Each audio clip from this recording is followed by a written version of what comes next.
Praise be to our Lord Jesus Christ. So today let's look at Ecclesiastes 3 verses 1. To everything there is a season, a time for every purpose under heaven.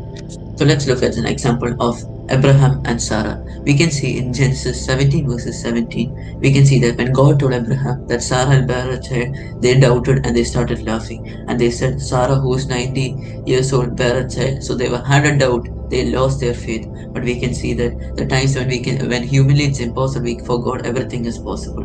So let's look what this appointed time means for us. First, we have to trust God's timing. Our timing is often different from God's timing, but God sees the beginning and the end. We can see in Revelation, He is the Alpha and the Omega.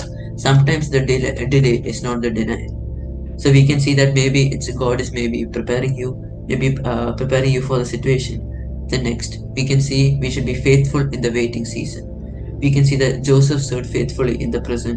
We can see that after that, Abraham started continually believing that Sarah will bear a child. So maybe even today we might be waiting for something, maybe an unanswered prayer, maybe a healing, maybe some directions, or maybe some fulfillment of promise.